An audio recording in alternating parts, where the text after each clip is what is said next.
Buenas noches, ingenieros, compañeros. Hoy vamos a hablar acerca de cultura, culturas, antropología. Esta lectura habla básicamente acerca de el concepto que tenemos como cultura o de cultura, una visión antropológica. Esta lectura o esta pequeña exposición va a ir a cargo de mis compañeros de Matabanto, Angélica Arteaga, Jonathan Gallardo y quienes habla, Fariso Gómez. Bien. Para iniciar quisiera hacernos la siguiente cuestión, la siguiente pregunta, ¿no? ¿Cómo es posible que si estemos en Perú nos saludemos con la mano? ¿No? A primera impresión suena algo descabellado, ¿no? ¿Por qué no podríamos saludarnos con la mano? Pero a continuación les hago la siguiente pregunta. ¿Por qué es que en Argentina se saludan no con una mano sino con un beso? ¿Y por qué es que en España se saluda ya no con un beso, sino con dos? Bien, planteándonos quizá un interrogante, podríamos proponer el tema de por qué es que acá en Perú se cena a las 8, a las 9 de la noche, inclusive en fiestas se suele cenar a la medianoche, mientras que en otros países usualmente a más tardar se cena a las 6 de la tarde. Y ya que está de moda, ¿no?, el tema del pan con chicharrón, ¿cómo es que si nosotros le encargamos un pan así o un desayuno así o argentino, nos dice, wow, está delicioso, está bien, está rico? Y si en cambio le presentamos este plato a un quizá judío o musulmán, fácilmente nos puede golpear. Bien, hoy quisiera preguntarles si esto realmente es natural, o sea, quiere decir que nacemos con esto, o si es aprendido, ¿no? Si no, con la familia y con todo ello. Para no hacerlo larga, vamos a hablar acerca de cultura, ese sistema invisible que nos hace moldear nuestra manera de pensar, de actuar y hasta de sentir. Vamos a ver también autores que defienden sus diferentes puntos de vista, sus diferentes conceptos, que quizá unos con otros están en contra, quizá otros se complementan y se ayudan, ¿no? Veremos cómo es que algunos autores confirman o piensan que la cultura es quien nos forma a nosotros, mientras que otros defienden la postura de que nosotros somos quienes creamos la cultura. Ya adelantamos el tema, yo principalmente y personalmente siento que no es ni una ni la otra, sino son las dos en conjunto. Que en un tiempo atrás hubo un individuo que decidió crear la cultura, por así decirlo, formando hacia sus familias, hacia su sociedad. Y fue esta, la cultura, que fue evolucionando de tal manera que ya no dejó cambiarse, sino fue ella quien moldeaba a los individuos. Y nada, así que vamos a hablar de cultura. Pero para hablar de cultura tenemos que hablar primeramente de Edward Barnett Taylor, o para los amigos Taylor. Bueno, él fue un antropólogo británico, uno de los padres de la antropología. También fue uno de los primeros, si no el primero, en dar el concepto general y amplio de lo que es la cultura, y simpatizante de la corriente evolucionista, ¿no? Su libro más famoso es el Primitive Culture o Cultura Primitiva. Bien, y acá voy a citar a Taylor. Básicamente Taylor dijo que la cultura o civilización en sentido etnográfico amplio es aquel todo complejo que incluye el conocimiento de las creencias, el arte, la moral, el derecho, las costumbres y cualesquiera otros hábitos y capacidades adquiridos por el hombre en cuanto miembro de la sociedad. Esto se traduce en que la cultura es todo complejo. ¿Pero qué es todo complejo? Si bien Taylor decía de que la cultura es social y es aprendida, también mencionaba que no solamente era arte o la música, sino todo lo que aprendemos desde pequeños hasta viejos en cuanto al entorno. Bien, ¿por qué fue criticado a Taylor? Básicamente esto fue criticado por dos corrientes conocidas. Por la primera, los funcionalistas, que criticaban su manera de pensar, ¿no? De que no es lo ideal irse hasta, o no les importaba lo antiguo, lo de antes, sino se querían enfocar en la cultura de ahora. viene porque Taylor creía en un concepto que se llamaba supervivencias, en inglés survivals, que esto básicamente son hechos o actos que normalmente hacemos hoy en día y que anteriormente tenían un trasfondo, pero hoy en día ya no, o sea, no son nada, básicamente son costumbres, por así decirlo. El ejemplo más claro que tenemos de esto es el decir salud cada que alguien estornuda. Antiguamente se creía que cuando alguien estornudaba se le salía el alma y al decir la palabra salud como que lo ayudabas, ¿no? Cosa que hoy en día es desmentida, pero se siguió haciendo y quedó ahí. Y la otra corriente que criticaba a Taylor eran los particularistas, ¿no? ¿Por qué? Porque como mencioné, o como estaba escrito en su concepto que tenía él acerca de la cultura, mencionaba que era una civilización, ¿no? Y esto viene porque él tenía un pensamiento de evolucionismo lineal. ¿Qué quiere decir esto? Que él pensaba que todas las culturas iban progresando, ¿no? Lo cual, a apreciación propia, eso no es cierto, porque en cierto modo esto puede sonar algo progresista o quizá actualmente hasta racista, ¿no? Es por eso que los particularistas decían firmemente que no todas las culturas pasan por la misma etapa, sino que cada uno tiene su historia propia. Y es aquí también donde nace o donde sale a la luz Henry Morgan. Este era un antropólogo contemporáneo en la época de Taylor que ayudó y complementó a su teoría.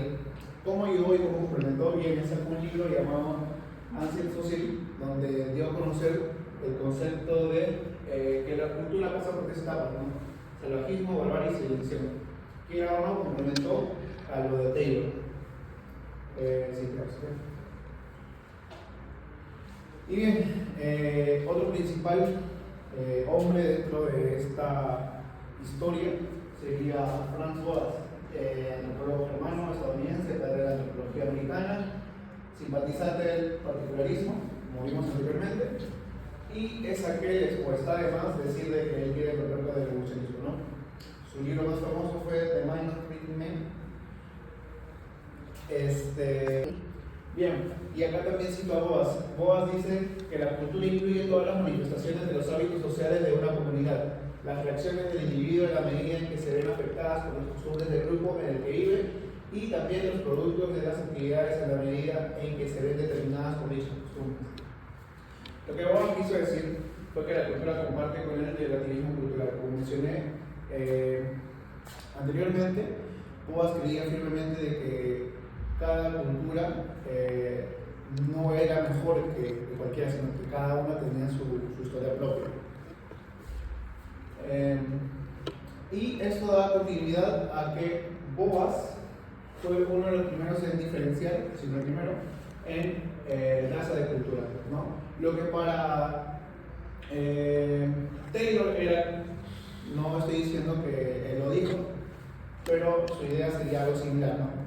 Para Taylor es que los europeos eran más civilizados por naturaleza, pero Boas descartaba esto drásticamente y él afirmaba que cualquier grupo humano puede desarrollar una cultura compleja, en este caso sería la europea, pero no necesariamente tiene que ser mejores o tendría que ser mejores.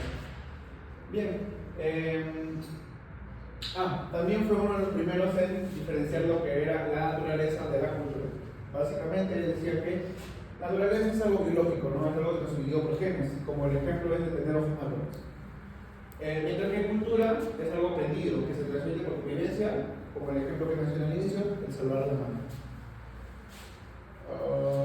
Luego sale John Benedict, que ella era una antropóloga estadounidense, discípula directa de Franz Boas.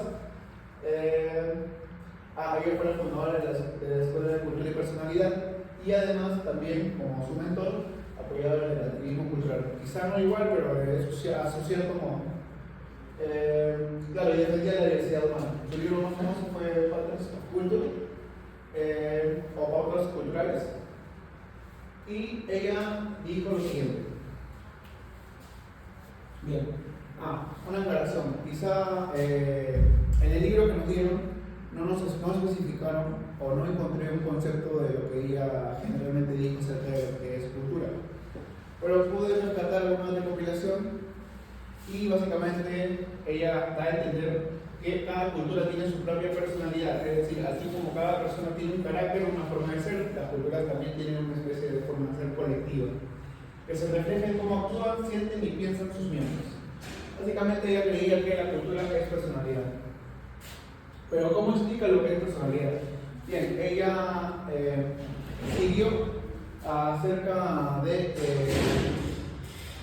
ella cogió dos conceptos que venían ya desde Nietzsche y lo comparó básicamente y habló sobre dos culturas, ¿no? La polinia y la dionisiaca. Estos respectivos de sus dioses griegos. Bueno, ella decía que la polinia era o se caracterizaba por ser una sociedad de orden, de control y de remedial, mientras que la Grecia era todo lo contrario, ¿no? En desorden, placer, intensidad. Y bien, esto en parte, o es lo que da el ejemplo, es que nos decía, ¿no? Si bien la polinia es ordenada, la dionisiaca quizá no lo es más desordenada. Y aquí sale a relucir algo, o la postura también que influyó Boas en ella, y decía que si bien esa cultura era así y la otra era así, no tendría que compararse, sino que era igual. Bien, ¿y por qué fue criticada Ruth Benedict? Básicamente por su simplismo en dar a conocer su teoría o su concepto. Ella decía o enfocaba que la cultura era la personalidad y tiene personalidad y se enfocaba en la personalidad. Lo cual para todos era algo reductor, ¿no? Era algo que no explicaba bien o reducía el concepto de cultura a lo que era personalidad. Cosa que no puedo explicar bien. Y otra cosa es que se olvidó de las estructuras. Si bien ella se concentró en personas y emociones, no concentró todo lo que implica lo que es cultura, ¿no? Como leyes, instituciones, poder político, cosas que sí se mencionan y que obviamente tienen que influir en alguien en su cultura. Y por último, tenemos a Alfred Kroeber, antropólogo estadounidense, discípulo de Frank Boas, desarrolló el concepto de lo superorgánico y se centró en los modos culturales. Él se va a lo más abstracto. Bien, Kroeber dijo que la cultura es el producto especial y exclusivo del hombre y de la cualidad que lo distingue del cosmos.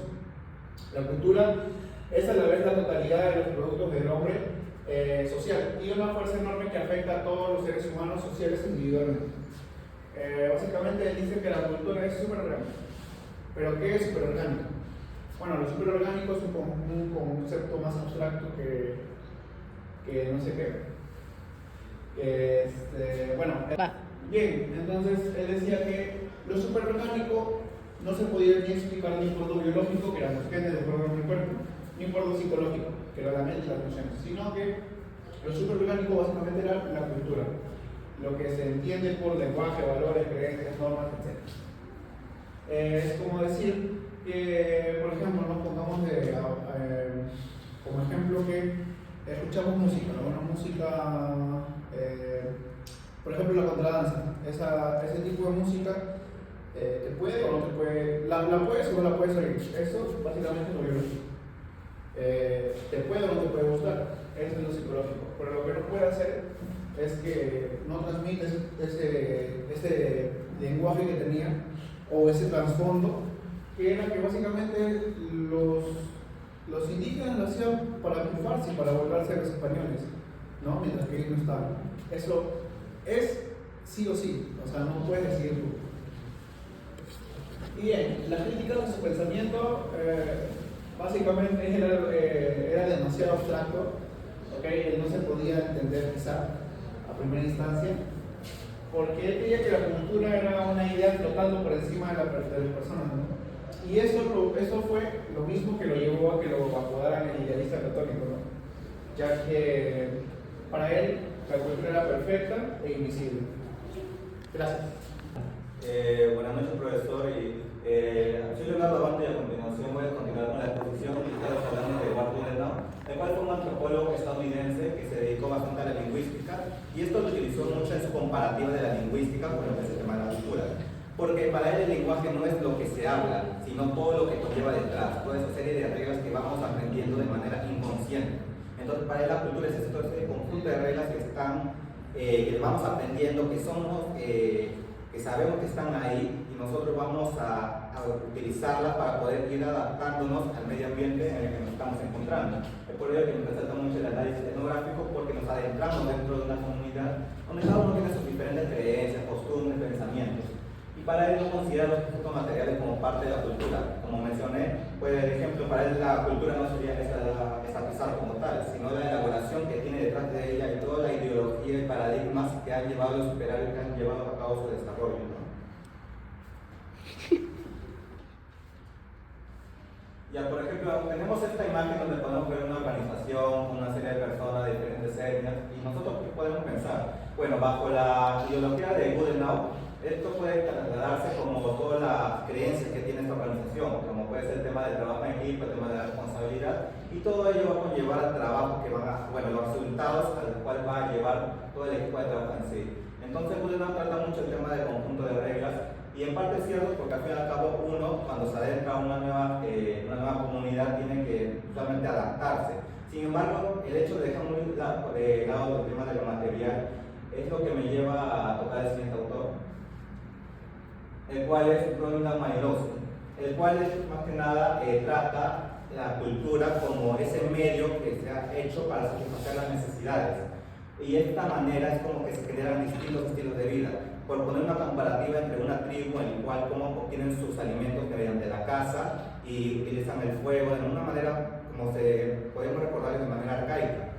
En cambio, en nuestra sociedad en la que nos encontramos ahora, nosotros para cómo tenemos el alimento yendo a comprar, lo cocinamos, lo precisamos, etc. Entonces, esto es lo que dice Malinowski, que se generan distintos estilos de vida para satisfacer nuestras necesidades que pueden ser biológicas, sociales, entre otros. Volviendo al mismo ejemplo de este equipo de trabajo, si lo vemos desde la perspectiva de Malinowski, entonces todas estas personas quieren satisfacer sus propias necesidades y es algo que la empresa lo tiene que tener bien en cuenta. El hecho de su necesidad biológica de tener un pequeño refrigerio como para poder recuperar energía, como para poder retomar sus actividades, una jerarquía que establezca el orden de cada una de las personas, que cada uno tenga en claro su rol para así poder dedicarse al 100% a ello. Aparte de unos ciertos incentivos, los cuales van a servir como una motivación extra, y esto va a significar la necesidad simbólica. Esta motivación va a ser necesaria para incrementar incluso la productividad. Entonces Malinowski toca mucho la parte de la cultura, va a ser como ese medio. Sin embargo, como lo dijo Grover en su crítica hacia Malinowski, él considera que no solo es que la cultura satisfaga el tema de las necesidades, sino la cultura también genera necesidades. Entonces ahí es donde está esa controversia en cuanto a lo que opina Malinowski. Ahora, Leslie White, que es un antropólogo estadounidense, defiende lo que es el neoevolucionismo. Ya, entonces, como Leslie White lo que es apoya el neoevolucionismo, comparte una postura con Taylor de que sí existe una jerarquía entre las distintas culturas, pero no lo ve desde un tema histórico, sino lo ve desde un tema tecnológico. Es ahí donde clasifica en tres niveles: tecnológico, sociológico e ideológico, y establece lo que es la culturología, lo cual es esa ciencia que describe lo que es el tema de la cultura. Y es ahí donde plantea esa fórmula donde el nivel cultural, bueno, para la redundancia, un sistema cultural va a depender de la utilización, bueno, del consumo per cápita de la energía y del uso eficiente de la tecnología, por poner una comparativa, ¿no? Entre los países puede ser Venezuela, Japón. Para los estándares de Leslie White sería que Venezuela sería un país con menor complejidad cultural por el hecho de que, a pesar de contar con suficientes recursos, que en este caso sería el petróleo, no lo utilizan de manera óptima, no son eficientes con su uso. Caso contrario que sucede con Japón, que a pesar de no contar con recursos propios, sí realiza bastantes importaciones y encima les aplica un uso muy eficiente tecnológicamente. Y bueno, ahora volviendo a este mismo ejemplo, ¿qué es lo que podemos entender bajo la perspectiva de White? Que al fin y al cabo una organización va a depender bastante del tema de las tecnologías que tienen el día de hoy, porque como vemos, el entorno es muy cambiante y va adaptando constantemente a las tecnologías que van surgiendo. Por lo tanto, el tema de la IA, el tema de los softwares van a ser de vital importancia, así como el hecho de ser eficiente con su uso, hacerlo de manera rápida, y por ello, por ejemplo, lo que es la ciencia de datos, el análisis crítico, para poder llegar a los resultados que es lo que busca una organización, ser productivo. Entonces, va a ser todas esas variables, que es el uso per cápita de la energía y la eficiencia tecnológica, lo que va a lograr una cultura mucho más compleja, ¿no?, en cuanto a los resultados. Ahora Marvin Harris, que también es otro antropólogo estadounidense, pero resalta en la parte materialista. Él resalta mucho los elementos físicos. Él sigue un modelo marxista donde destaca lo que es el tema de la infraestructura, estructura y superestructura, donde esta infraestructura es la parte vital, o la base de lo que va a ser la estructura y superestructura, que involucra lo que son las organizaciones sociales y también las diferentes ideologías que van a ir surgiendo. Entonces, para él, todo parte desde lo material. Por poner su clásico ejemplo del tema de la vaca, que consideran en la India a la vaca un animal sagrado, es más que nada por el hecho de que les sale más rentable mantener vivo a ese animal que consumirlo. Porque el tema de la carne, al menos en lo que es en la India, no lo va a ser suficientemente rentable a comparación de los prohibidos que puede producir la vaca cuando está viva. Caso contrario que sucede con Estados Unidos, donde sí les sale mucho más rentable el tema de su consumo de la carne. Y acá nuevamente, entonces, ¿qué podemos observar con Harris? Acá lo que pasa es que tienen que tener con la tecnología suficiente, es decir, todo eso material, tener también un capital, una serie de normas como para que el trabajo parte de una base sólida. Y con esta base sólida va a tener un equipo altamente capacitado en tecnologías, que va a ser la estructura, y con un equipo altamente capacitado tiene una organización que se adapta constantemente al cambio. Es por ello que sigue la estructura que plantea Harris. Y bueno, como Harris tiene mucha razón en cuanto a lo que dice acerca de que sí tiene que seguir la base material como una parte.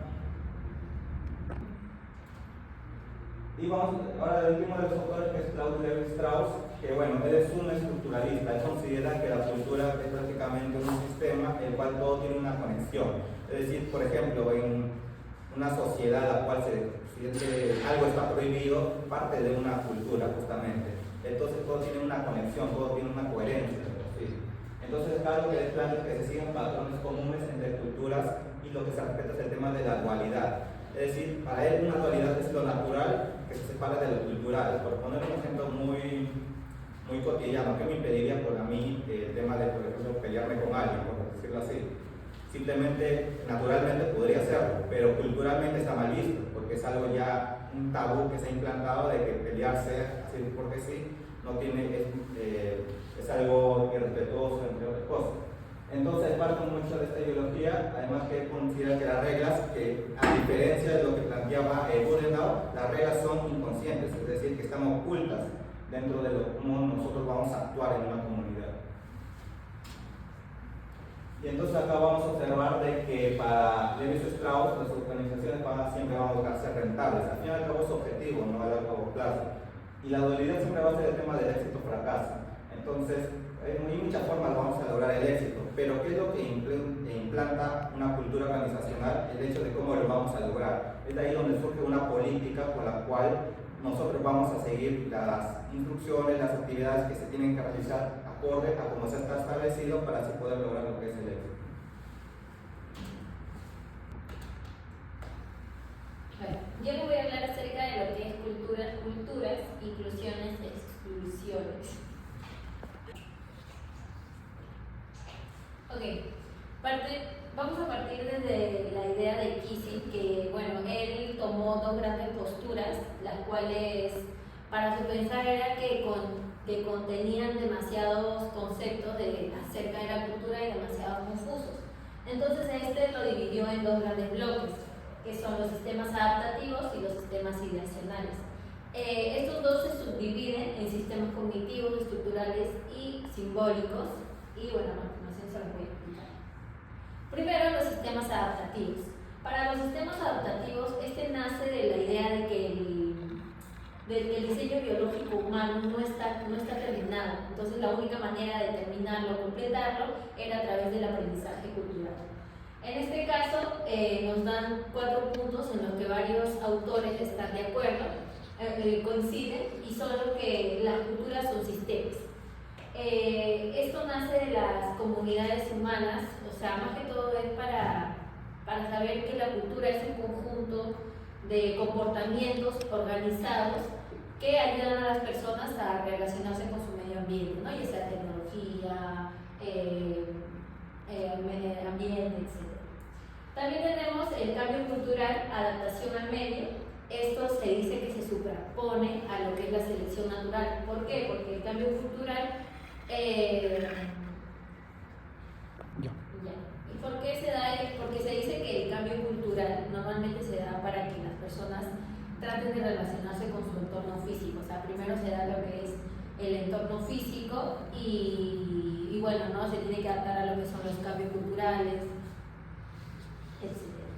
Y esto se dice que se superpone a la selección natural.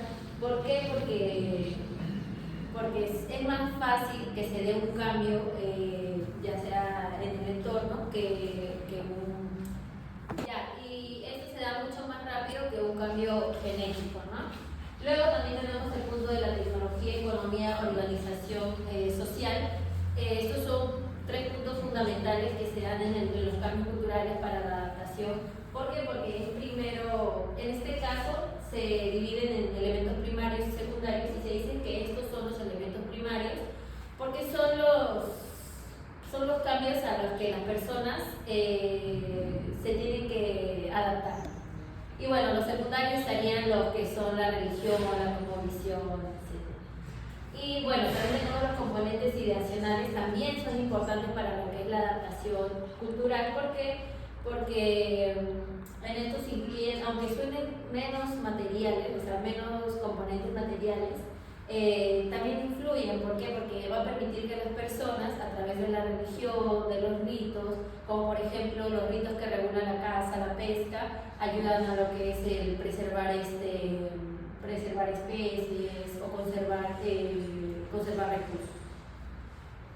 Ahora tenemos los sistemas ideacionales. En estos sistemas tenemos 3 aproximaciones. Las primeras, que son culturas como sistemas cognitivos, en los que se trataba de que las culturas eran un conjunto de saberes, de esquemas mentales, que ayudaban más que todo a la toma de decisiones, todo para tratar de ver la realidad de la cultura o del mundo, ¿no? En este caso tenemos lo que es Budnerov. En este caso él nos hablaba, él decía que la cultura era saber o creer en algo para comportarse de una manera más aceptable en un grupo social. También decía que la cultura era un lenguaje o código que debía de aprenderse, transmitirse e interpretarse. Y bueno, luego tenemos hasta la hipótesis de Sapir-Whorf. En este caso, esta hipótesis tenía la postura de que el lenguaje moldeaba el pensamiento. O sea, decía que el idioma en el que hablábamos era la manera en la que veíamos al mundo. Fue muy criticada en su época porque sentían que les daba demasiado poder a lo que era el lenguaje. Entonces, ya para la actualidad es una postura un poco más aceptada, porque simplemente el lenguaje sí influye, pero no define cómo vemos el mundo en realidad. Ya. Por último, tenemos las culturas como sistemas estructurales. En este caso tenemos la postura de Levi Strauss. Nos dice que las culturas funcionan como sistemas simbólicos comparables a creaciones mentales acumulativas. Basados en esta definición, se decía que la cultura tenía una construcción en lo que era mental, simbólica y estructural. Y bueno, lo que buscaba era encontrar o descubrir principios se encargaban de descubrir principios mentales universales que se asociaban a lo que eran las acciones culturales, como el mito, el arte, el parentesco y el lenguaje. Y bueno, entendíamos la importancia también de la mente humana, que la mente impone un orden binario, o sea, era un contraste entre lo bueno, lo malo, lo femenino, lo masculino, etc., ¿no? Y bueno, esto se tenía que dar y se daba ante un mundo cambiante y caótico. Ya. Ahora tenemos la cultura como sistema simbólico. En este caso, las culturas son sistemas de símbolos y significados compartidos. Tenemos 2 grandes posturas de Clifford Geertz. Él decía que él trataba de, ¿cómo se llama?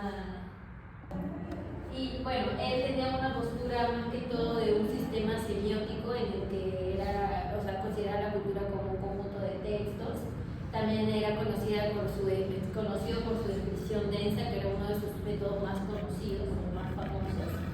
Y usaba la analogía del pulpo, ¿no? En el que las acciones culturales eran simbólicas como los tentáculos, que aunque parecían actuar de manera independiente, todas estaban unidas en un mismo punto. Y también tenemos a David Schneider, en el cual él también nos decía lo mismo, ¿no? Que era... y bueno, él también pensaba lo mismo, ¿no? Que la cultura era un sistema de símbolos y significados, y en este caso él veía e introdujo una distinción entre lo normativo y lo cultural. Lo normativo era lo que se espera y lo cultural era lo que se crea o simboliza.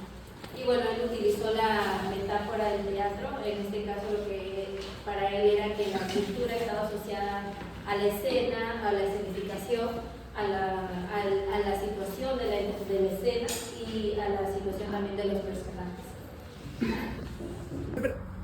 Buenas noches, profesor. Para finalizar la exposición, tenemos aquí relación entre cultura y sociedad. Bueno, para empezar, lo primero que tenemos que saber qué es la ontología.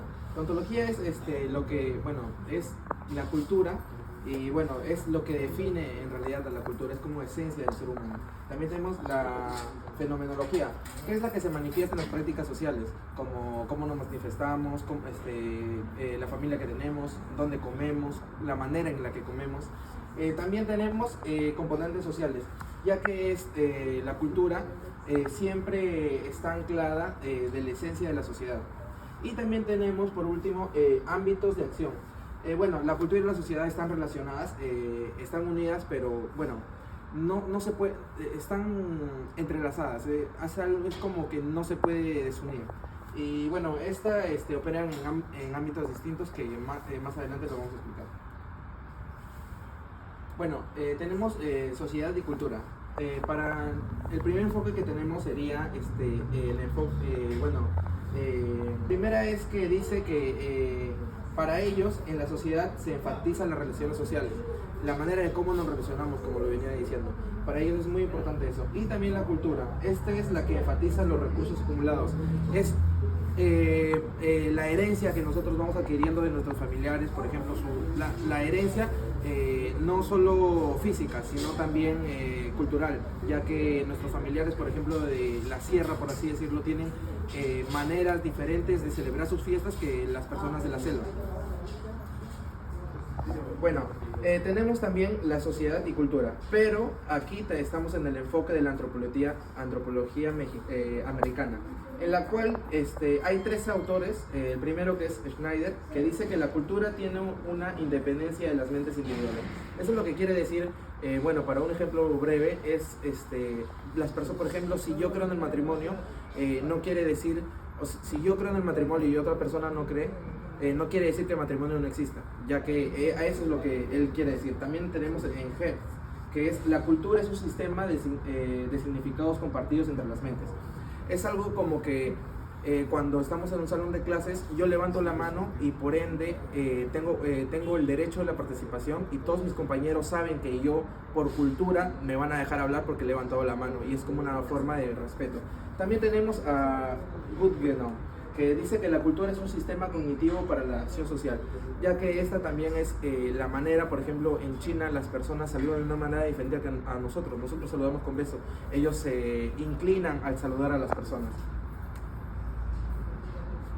En la sociedad y cultura también tenemos que un dilema, un punto de Charles, que dice que es la catedral. Yo lo he interpretado de la siguiente manera, ya que para él dice que es piedra y vidrio. Lo que quiere decir es que la catedral solo se ve por fuera, por ejemplo, el cemento o las bases de la iglesia. Pero como un iceberg también sería que nosotros al ver una iglesia sabemos que tiene un significado religioso y también un significado social, ya que es un sitio de fe, de devoción, y donde las personas creen.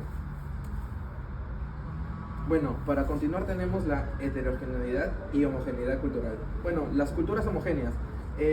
Nosotros no, es un error decir que las culturas homogéneas se llevan bien, ya que es muy peligroso, como dice aquí, que las culturas no siempre están en armonía y tampoco no debemos ignorar las fronteras que estas tienen, ya que cuando hay culturas muy cercanas puede haber ciertos conflictos. También tenemos las culturas heterogéneas. Estas culturas heterogéneas reconoce que las culturas no son iguales. Todas las culturas se diferencian al menos con algo de las demás. Bueno, para continuar tenemos la diversidad cultural. Tenemos dos términos. El primero que quiero aclarar es que sería el diacrónico, que esta sería la evolución de la cultura a través del tiempo, y el sincrónico, que sería la diversidad cultural en la presencia, ya que con la globalización nosotros vamos conociendo las diferentes culturas que hay alrededor del mundo. También tenemos dos puntos importantes, que sería el antropos, que sería la unidad cultural de la especie humana, y también el etnos, que es la diversidad histórica de las culturas. Para continuar tenemos la multiculturalidad. Esta es la que coexiste entre todas las culturas. Por ejemplo, en Estados Unidos, cuando nosotros vamos, cuando la persona va y conoce, hay personas de todos los países, de distintos países, se habla de diferentes idiomas. Y bueno, también tenemos la interculturalidad, que esta es en la que coexisten varias culturas en un mismo entorno. Bueno, para terminar tenemos el relativismo cultural. Bueno, esta, ¿en qué se diferencia? Esta tiene el etnocentrismo, que esta es la que dice que considera la cultura como superior, y esto hace que se juzgue a otras. Es como que yo sienta que mi cultura es diferente, superior, porque soy costeño a las culturas indígenas, por así decirlo. Es algo erróneo. También el relativismo cultural. Esta también interpreta cada cultura desde su propia lógica, sin criterios externos. Esto quiere decir que cada cultura es importante. Todas las culturas sirven para conocer algo más. Quizá nosotros no sabemos cómo es la cultura, cómo ellos se relacionan, a diferencia de nosotros. También tenemos el relativismo absoluto. Esta dice que todas las culturas son igualmente válidas y en todos los aspectos. Y por último tenemos el relativismo moderno, en la cual dice que la cultura es válida, pero con unos límites, ya que por ejemplo en la India o en otros países de África he visto videos donde las personas para alimentarse cazan monitos así, y los comen, y desde muy pequeños cazan y comen. Eso para nosotros sería como un abuso, un maltrato animal, pero para ellos lo ven como un instinto de supervivencia. Y bueno, eso sería todo, profesor.